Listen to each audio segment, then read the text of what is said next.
अंजनी मातेची कठोर तपश्चर्या आणि भगवान शिवाचा आशीर्वाद एकत्र आला आणि त्यातून एका अत्यंत तेजस्वी दैवी अवताराचा जन्म झाला.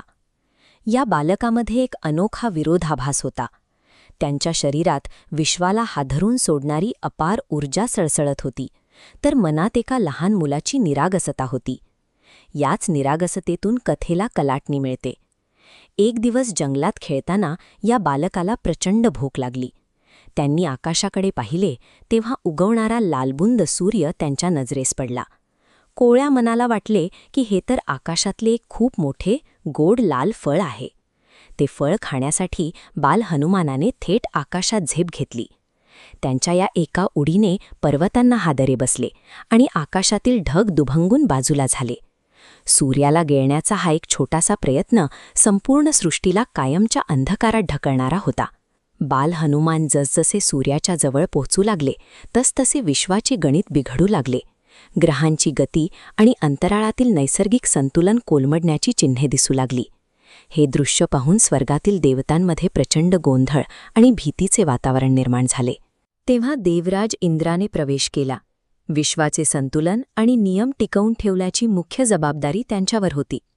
एका निरागस कृतीने संपूर्ण ब्रह्मांड एका अनपेक्षित विनाशाच्या उंबरठ्यावर आणून ठेवले होते, ज्याला त्वरित रोखणे आवश्यक होते.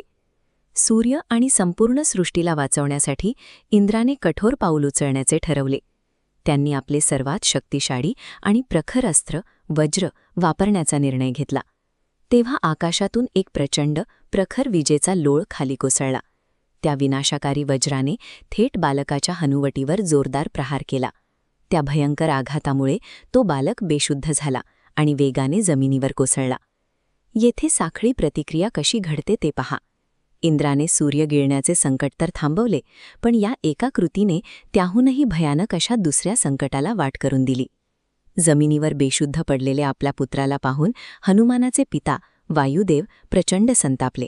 हा आलेख दर्शवतो की वायुदेवाने आपला क्रोध कसा व्यक्त केला. त्यांनी एका क्षणात पृथ्वी आणि सभोवतालच्या वातावरणातील हवेचा संपूर्ण प्रवाह एकाच जागी रोखून धरला. हवा थांबल्यामुळे पृथ्वीवरील जीवनप्रणाली विस्कळीत होऊ लागली. प्राण्यांचा श्वास कोंडू लागला, समुद्राच्या लाटा थांबल्या आणि जैविक ऊर्जा केंद्रे विजू लागल्या.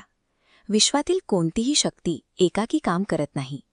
एका देवतेच्या रागामुळे संपूर्ण सृष्टी मृत्यूच्या दारात उभी राहिली. सृष्टीचा हा निश्चित विनाश टाळण्यासाठी अखेर ब्रह्मदेव, सूर्य, वरुण आणि अग्नी या सर्व प्रमुख देवतांना एकत्र यावे लागले. त्यांनी मिळून वायुदेवाची समजूत काढली.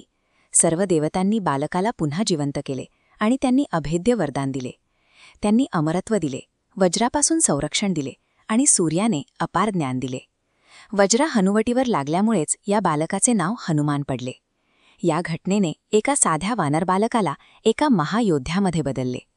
हे संकट विश्वाच्या अंताचे कारण बनू शकले असते, पण देवतांच्या समन्वयामुळे यातून विश्वाच्या सर्वात महान आणि अजेय रक्षकाचा जन्म झाला.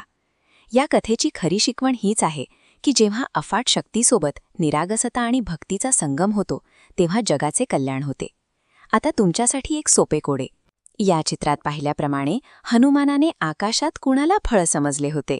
तुमचे पर्याय आहेत चंद्र, सूर्य, तारा की पृथ्वी. आणि दुसरे कोडे, हनुमानावर वज्र कोणी मारले? तुमचे उत्तर खाली कमेंट्समध्ये नक्की सांगा.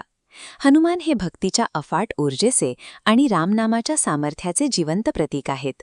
अशाच दैवी प्रवासासाठी आमचे चॅनल